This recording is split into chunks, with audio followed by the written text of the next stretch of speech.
Alhamdulillah, Alhamdulillahilladzi at'amana bi nikmatil iman wal Islam.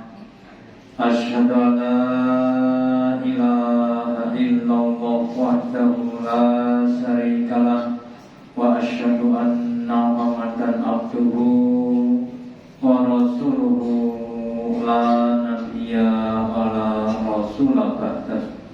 Allahumma sholli ala Muhammad wa ala ali Muhammad kama sholaita ala ali Ibrahim innaka Hamidum Majid wa barik ala Muhammad wa ala ali Muhammad kama barakta ala ali Ibrahim innaka Hamidum Majid. Qala Allahu ta'ala fi kitabihil karim a'udzu billahi minasyaitonir rajim. Ya ayyuhalladzina amanu ittaqullaha haqqa tuqatih wa la tamutunna illa wa antum muslimun. Wa qala fi al-Qur'an idhab ila fir'auna innahu tagha.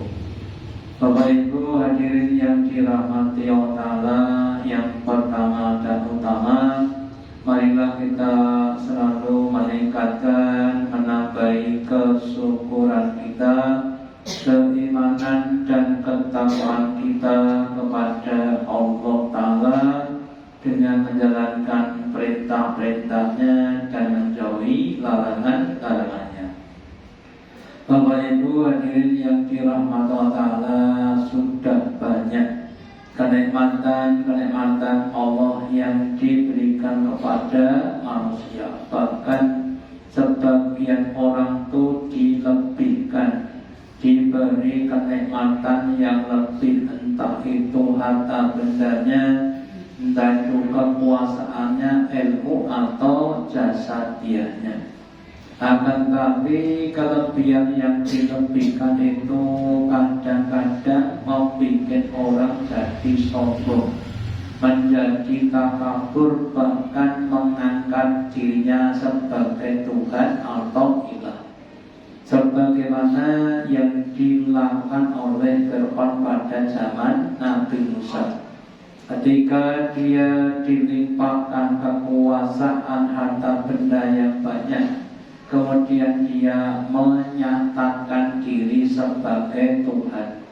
Dia katakan kepada rakyatnya, Ana rabbukumul a'la.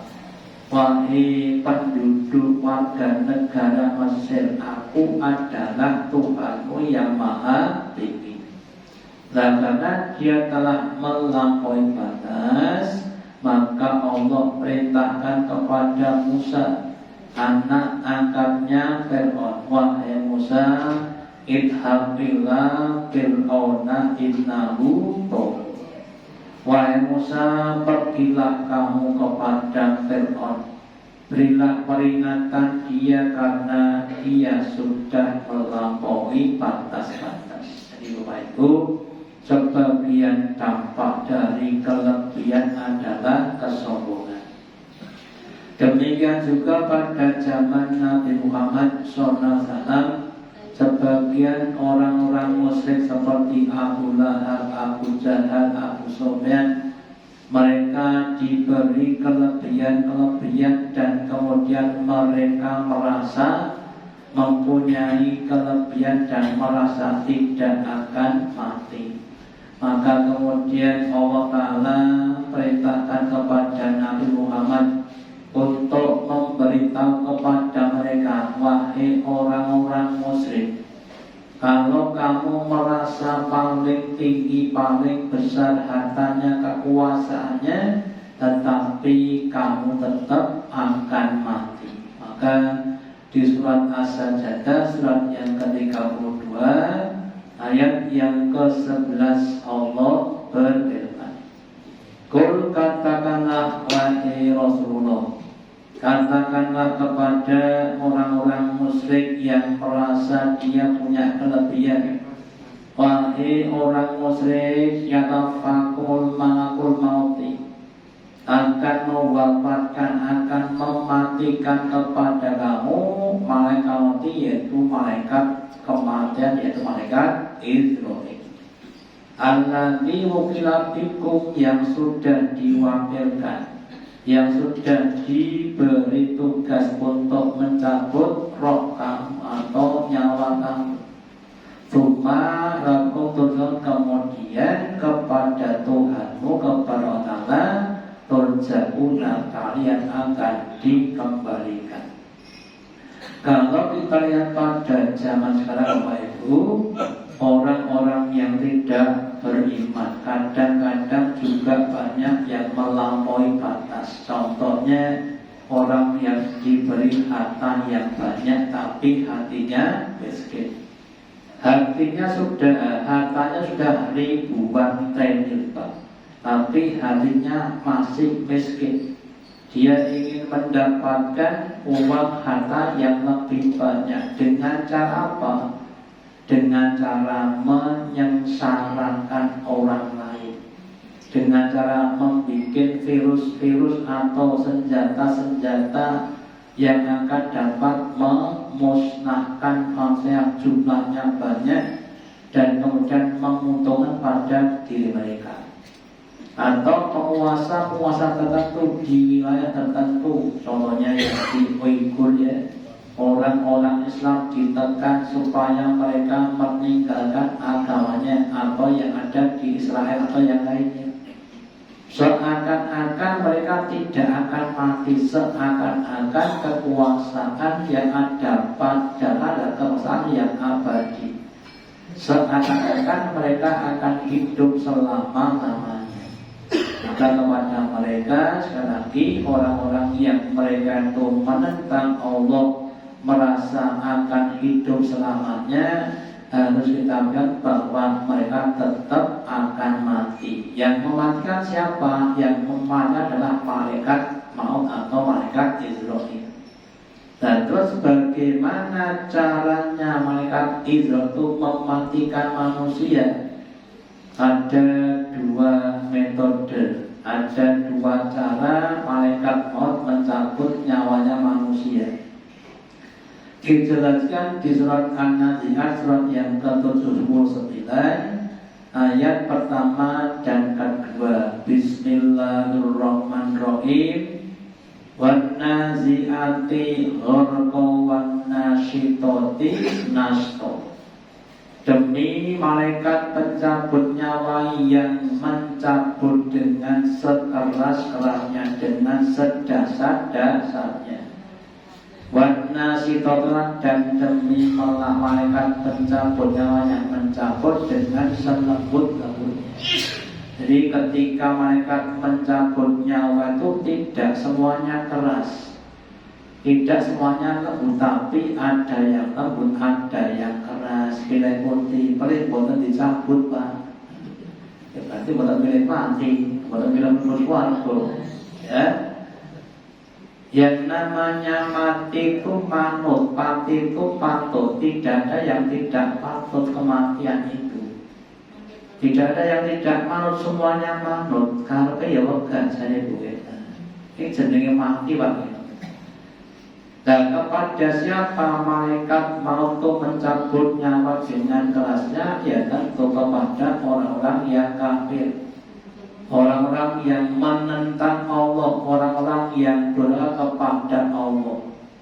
Mereka akan diberikan pelajaran malaikat di akhir hayatnya, digunakan sebagai dolanan malaikat, cabut lebuke, boleh dan sebagainya. Bahkan mereka akan merasakan siksaan yang sangat-sangat dahsyat. Ya.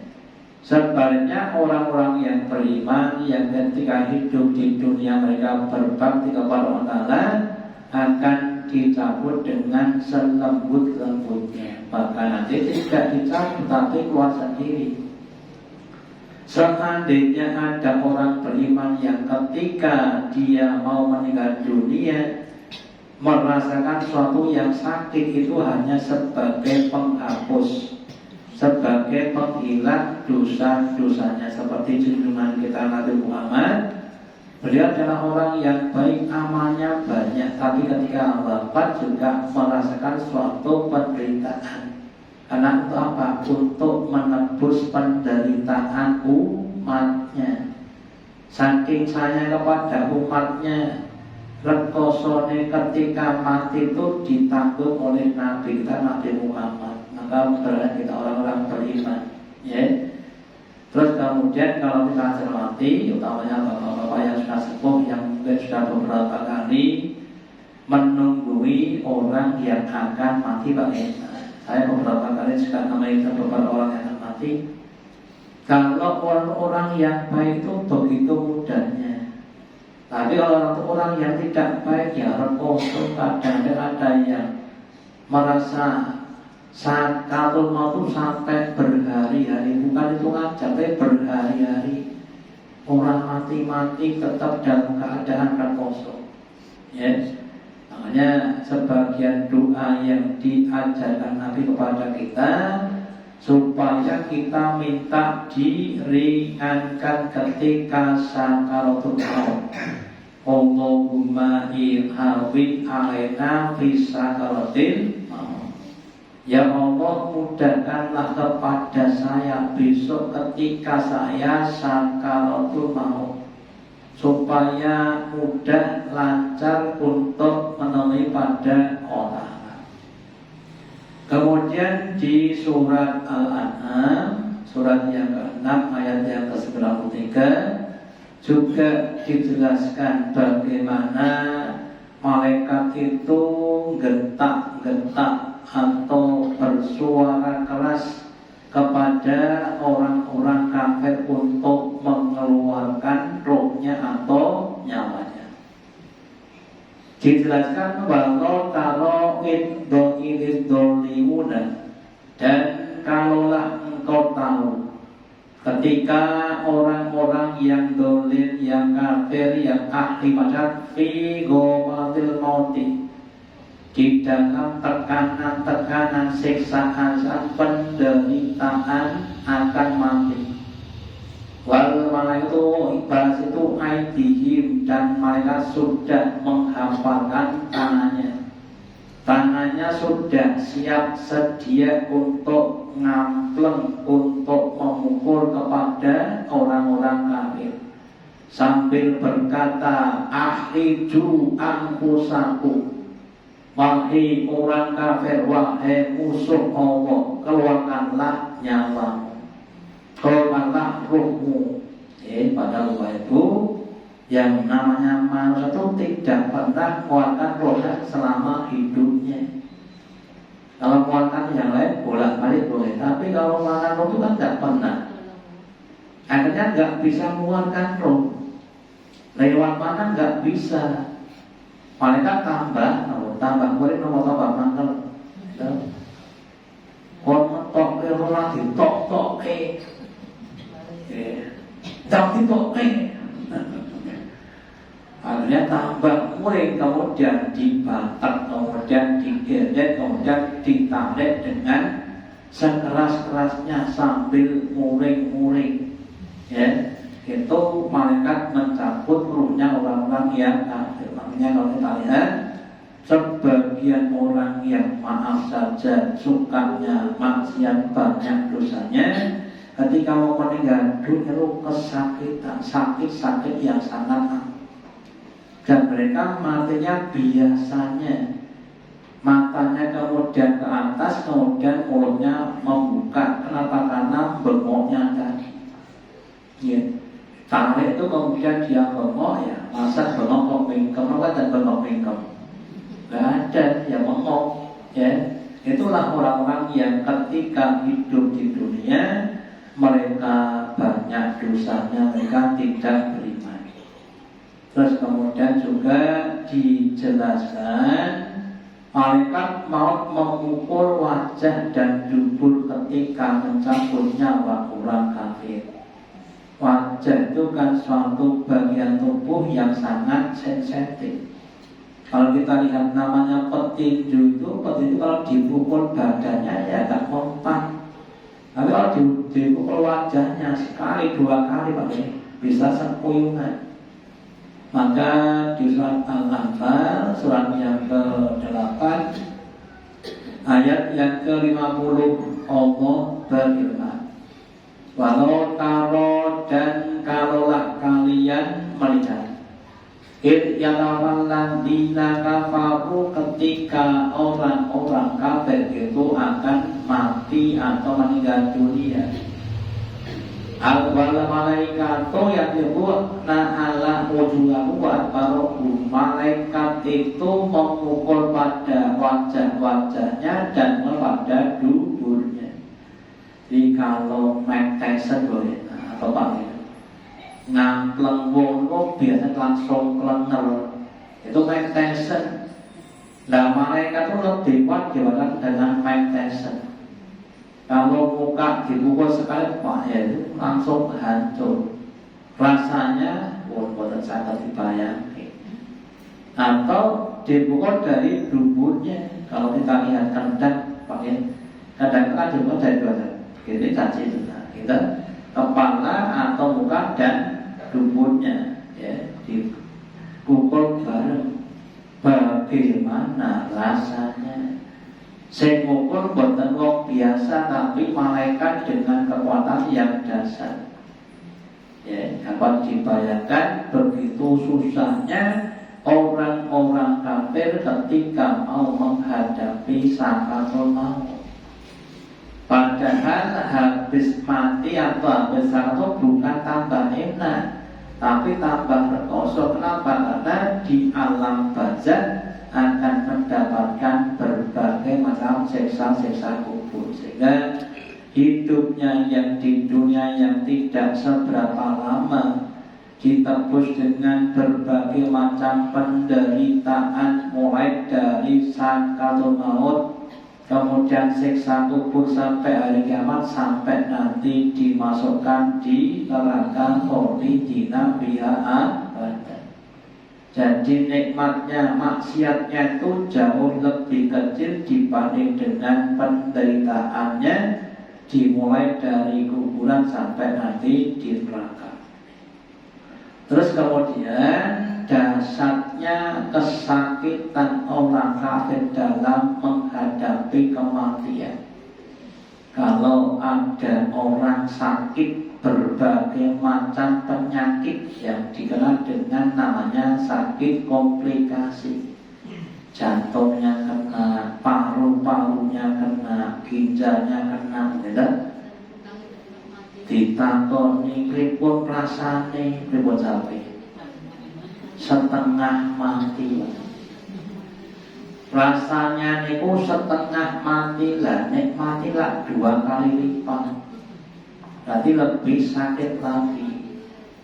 Maka di surat Al-Qiyamah surat yang ke-75 ayat 26 sampai 30 Allah menggambarkan, kala janganlah begitu wahai orang kafir, idza Kanoki ketika roh itu sampai di tenggorokan.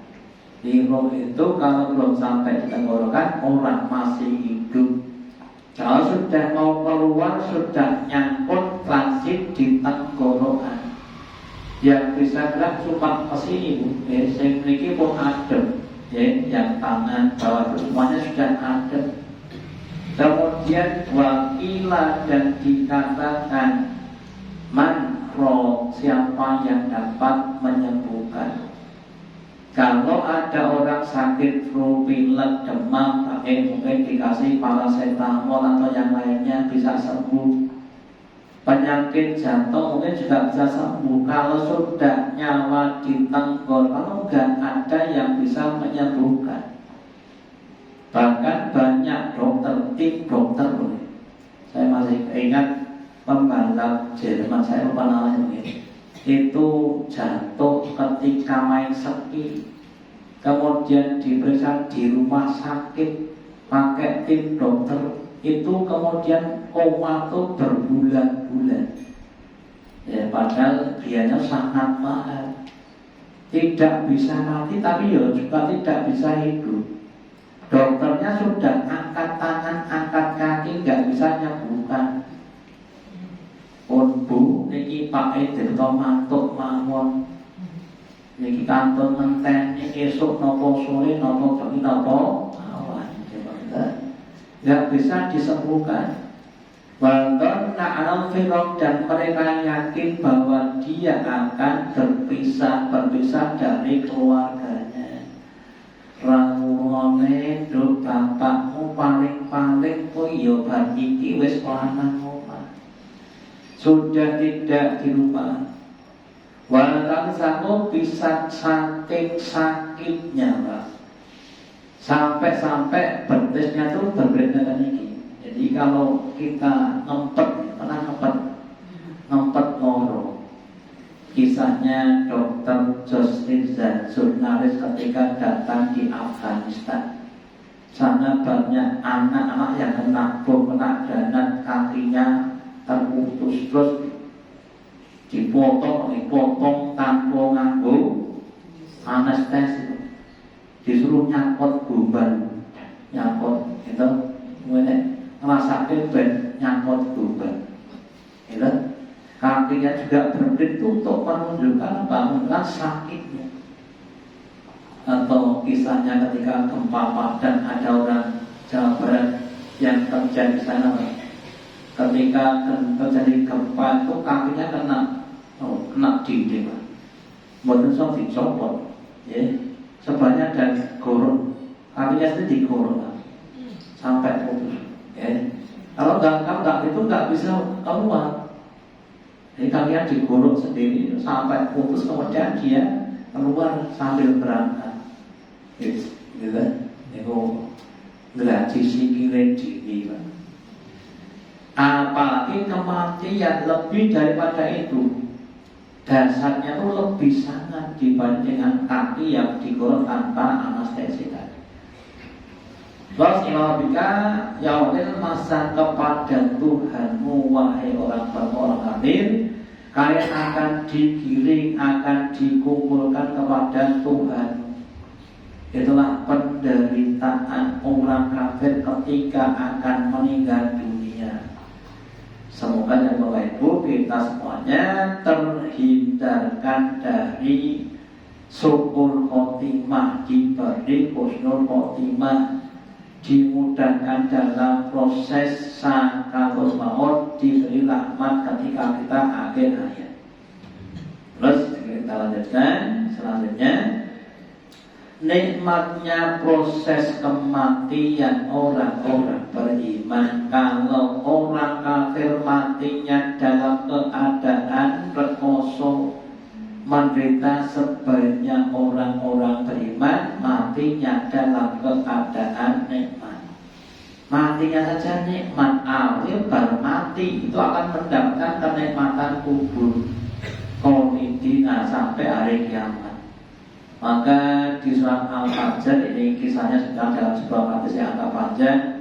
Ketika malaikat maut didhawuhi Allah untuk nyabut seorang hamba. Jadi malaikat maut dalam Allah, kau cabut hambaku yang beriman, yang soleh, yang rumahnya di sana. Maka dia datang ke rumahnya, ya. Terus kemudian ketika mau nyabut bingung. Bingungnya gimana? Bingungnya ruhnya mau dilewatkan lewat mana? Mau dilewatkan lewat kepalanya, tiap wudu dia usap dengan air wudu. Mau dilewatkan mulutnya biasa untuk berkumur, ya. Lewat kedua juga begitu. Dia bingung, pekewuh nyabut wong iman. Dia balik kepada Allah, ya Allah, saya pekewuh dengan orang beriman, mau tak cabut lewat mana? Oh gitu, ya Allah. Dan sekarang ini kamu gak bawa foto ini, foto taman-taman surga, ya. Tunjukkan pada dia dan suruh dia untuk masuk surga.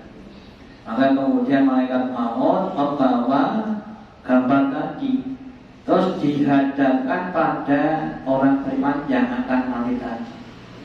Kemudian dihadapkan, tampakkan begini, terus dikatakan, Ya ayyatuhan nasul mutmainnah, wahai jiwa-jiwa yang mutmainnah, jiwa-jiwa yang tenang.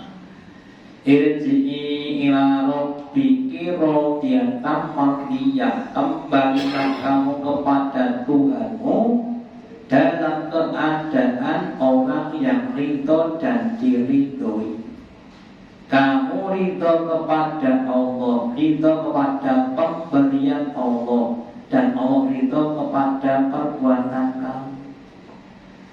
Fakuni fi ibadi, maka masuklah kamu kepada golonganku, golongannya Allah, golongannya orang-orang yang baik, wa'rijal, dan masuk kepada surgaku.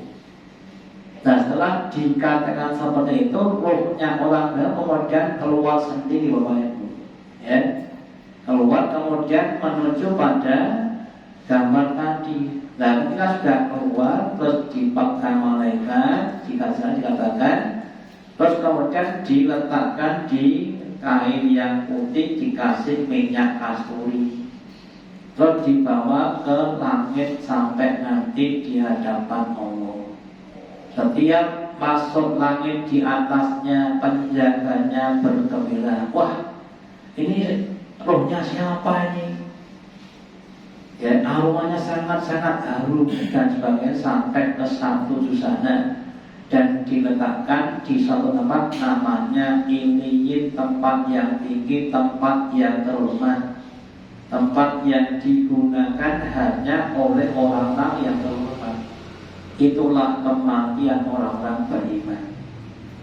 Sekali lagi, seandainya ada orang beriman yang mungkin ketika kalau mendapati suatu kesusahan, itu hanya untuk menuntaskan, menghilangkan, menghapuskan mungkin dosa yang sudah, yang masih tersisa, sehingga setelah itu kemudian menjadi orang-orang yang bersih dari dosa, sehingga besok ketika dibangkitkan dari kubur-kuburnya dan digiring di padang mahsyar, dikisar kemudian dosanya sudah tidak ada, tinggal kebaikan-kebaikannya.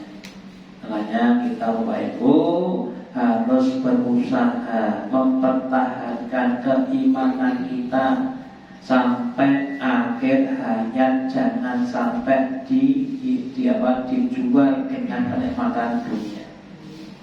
Terus proses kematian orang beriman dan orang kafir juga dijelaskan dalam suatu hadis. Nabi bersabda, innal mu'mina, sesungguhnya orang yang beriman, idza hadatil mautu, ketika datang kepadanya kematian, hadaratu malaikat rahmah, maka mendatangi kepadanya malaikat rahmat yang menggunakan pakaian serba putih dengan wajah yang berseri-seri, dengan segala sopan santunnya. Kemudian fa'idaku bidot nasuhu, ketika sudah dicabut atau keluar rohnya, julati khairotil baydoi, kemudian diletakkan di kain yang putih, kain yang suci, kemudian tadi diberi minyak kasturi. Ayat tolaku, maka kemudian dibawa bedanya ila babi sama, kepada pintu langit. Diketuk dok pintu langit pertama. Fayaqulu, maka mereka berkata, wajad narikan thayyibatin hati, kami penduduk langit pertama mendapati aroma yang harum dari mayat ini. Terus dibukakan, naik lagi ke tingkat yang kedua juga begitu, ketuk lagi dok, bukakan lagi, mereka juga berkata terus sampai nanti bisa ketujuh. Itulah prosesi kematian orang-orang yang beriman, begitu hormatnya. Meskipun mungkin boleh ketika di dunia mungkin prosesnya tidak ada yang tahu. Wong iman, maaf saja, wong yang melarat, orang terkenal atau nang TV, nggak pernah disyuting wafatnya di malam hari langsung dikuburkan, nggak ada yang layak kecuali keluarga dekat.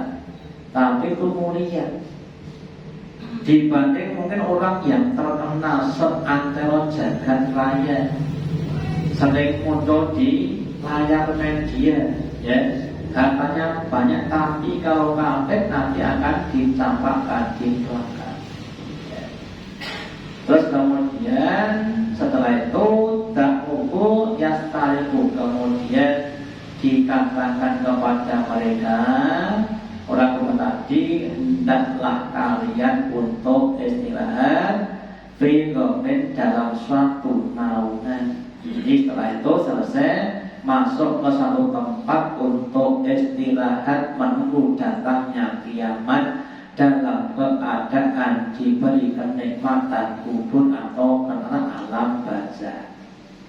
Sebaliknya wa amal kafiru, dan ada pun orang kafir, fa'idha kubidat nafsuhu, ketika dicabut rohnya, wadaba biya ila babil ardi, dan kemudian dibawa ke bawah bumi. Jadi kalau orang beriman tadi ke atas, kalau orang kafir ke bawah, ke tempat yang paling bawah.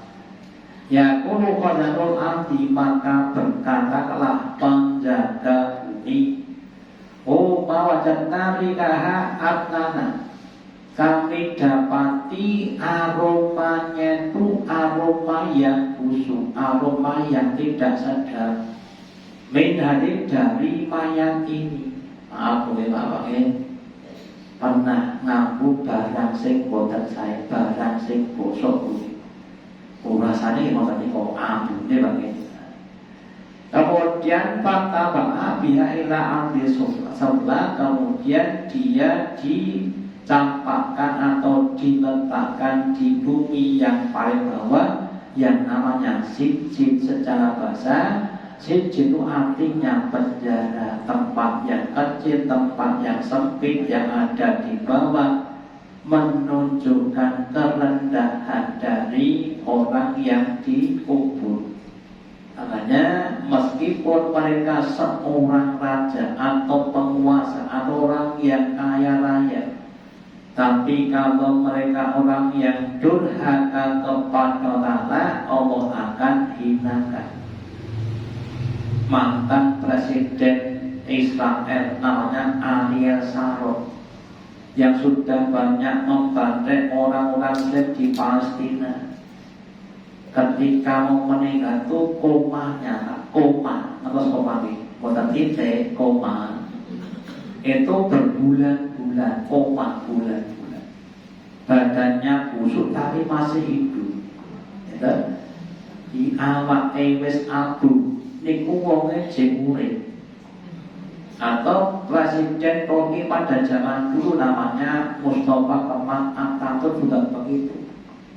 Ketika mau mati itu berbulan-bulan dalam keadaan gatel, terus dipukul pakai tangan, kemudian jadi lecet, jadi nanak-nanak, sampai matinya badannya busuk, sampai dimasukkan di liang lahat, gak diterima oleh bumi, dicampakkan keluar. Itulah orang-orang yang ketika di dunia mempunyai perilaku yang tidak baik. Ya, makanya kita semuanya harus berperilaku yang baik, menunjukkan kebaikan-kebaikan kita dengan ikhlasnya dalam rangka untuk ibadah kepada Allah, meskipun kadang-kadang harus menderita. Terus setelah dimasukkan di kubur ada tesnya, tes lisan, bukan tes tulis. Lah apa saja yang ditanyakan? Nabi bersabda bahwa ketika orang itu sudah dikubur, terus ditanyakan beberapa pertanyaan. Yang pertama, bahwa man ilmuka bihadza rajul, apa yang kau ketahui dengan laki-laki ini? Jadi nanti ditampakkan foto laki-laki boleh. Nah, kemudian ditanya apa yang berkaitan dengan laki-laki ini. Maka kalau orang beriman akan menjawab, oh huwa Muhammadun Rasulullah, dia itu adalah Muhammad Rasulullah. Ja'ana bil bayyinati wal huda, dia datang kepadaku dengan membawa bayinah, ajaran-ajaran wahuda dan petunjuk. Wajabna wa amana wa tabakna, kemudian kami mengiyakan sendiko dan menerima. Kemudian kami beriman dan mengikuti apa yang diperintah Nabi kepada kita, orang-orang yang beriman. Maka kemudian dikatakan nang sorya pun dengan sare sing sae niku tidur di alam barzah. Setiap pagi ditampakkan tempat kita di surga yang akan kita tuju besok setelah kiamat. Dikasih kenikmatan makanan minuman yang ada di kubur, namanya nikmat-nikmat kubur yang lebih nikmat dibanding dengan nikmat-nikmat di dunia. Yang sedang dikatakan setelah masuk kubur itu mendapatkan nikmat kubur sampai hari kiamat. Meskipun waktunya panjang, tapi rasanya seperti semalamnya pengantin baru. Pengantin jadi pengantin baru ini. Oh, sebelum ini pertama itu suwe namun cepet pak. Cepet boleh pertama itu lawas, suwe lawas. Subuh. Ya. Itu kalau orang-orang yang beriman. Wa amal kafiru, ada pun orang yang atau orang munafik. Dia tanya apa yang datang laki ini, dia katakan la adri. Wah, saya nggak tahu. Ya, katanya orang itu seperti ini, maka kata seperti ini. Dia nggak bisa jawab dengan pertanyaan tadi dengan seperti yang benar. Mau nggak tahu bentuk Nabi Muhammad, atau mau tahu Nabi Muhammad, akhirnya nggak bisa jawab. Kemudian dipukul, kemudian digempuk.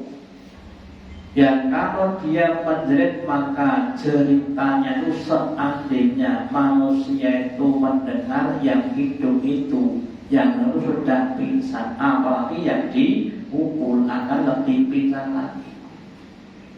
Nah itulah fitnah kubur. Ya. Bahkan nanti ya dijelaskan pula ada sekitar 4 atau 6 pertanyaan kubur. Man Rabbuka, siapa Tuhanmu? Man Nabiyuka, siapa nabimu? Man dinuka, apa agamamu? Gitu. Man kitabuka, apa kitabmu? Nah, kalau orang-orang yang beriman, yang jawab nanti adalah amalnya ketika di dunia. Gak usah pakai kepean, sudah dijawab oleh amalnya, pasti benar. Nah, kalau orang kafir dan orang munafik meskipun pakai kepean gak bisa jawab. Karena amalnya tidak bisa menjawab. Ya makanya, monggo kita semuanya berusaha untuk menjadi orang-orang yang beriman sampai terakhir. Ketika orang beriman itu akan mati atau ketika ditanya akan bisa menjawab. Kenapa? Karena Allah Ta'ala yang bantu. Allah Ta'ala menetapkan kalimat-kalimat tabib kepada orang-orang yang ada di kuburan, yaitu ucapan atau menjawab bahwa Tuhannya adalah Allah. Maka kalau pas takziah kalau pas takziah pas di kuburan itu sebaiknya pas dongane si mayit itu salah satu doanya adalah Allahumma tabbihu biqauli tabib. Ya Allah, tetapkanlah dia nanti kalau pas ditanya itu tetapkan dengan ucapan jawaban yang tetap. Allahumma tabbithu bila ilaha illallah Muhammad Rasulullah. Ditetapkan dengan ucapan la ilaha illallah Orang suruh tapi itu indah soal tetapkan dia dengan kalimat itu ketika ditanya mereka ungkap dan nakir didoakan. Bahkan bagaimana nanti kalau penjenengan kerso, kalau yang sedok adalah keluarga penjenengan. Setidak-tidaknya ketika para takziah sudah mundur, penjenengan dan keluarga itu sebaiknya tetap di situ kurang lebih 15 menit atau sekiranya orang selesai makan. Untuk apa? Ngancani ketika jantan pertanyaan dari mereka tadi. Karena hamba itu kemudian mereka akan jantan nanya, kalau keluarganya sudah pulang semuanya, yang tadi sudah pulang semuanya, takonnya mereka izin. Ya kan masakit. Jadi memang ada sunnah orangnya keluarganya itu tetap nunggu di situ sekiranya orang selesai makan ya kurang lebih ya 15 menit ya ditunggu nih dikumpulin apa kumpulnya tadi. Lalu kemudian baru pulang. Jadi dalam kita semoga nanti kalau sudah ada yang meninggal di antara kita, keluarganya pertama tuh nunggu di situ ya. Kemudian setelah itu mudah-mudahan kita semuanya menjadi hamba-hamba Allah yang tetap beriman, kemudian banyak beramal sampai akhir hayat husnul khotimah dalam puncak-puncak amal kebaikan. Amin. Demikian yang dapat saya sampaikan pada kesempatan malam hari ini. Semoga ada manfaatnya. Allahumma taqabbal minna innaka antas samiul alim wa tub alaina innaka antal ghafur. Kita dengan doa majlis. Subhanallah bihamdika asyhadu an la ilaha illa anta astaghfiruka wa atubu ilaik. Wassalamualaikum warahmatullahi wabarakatuh.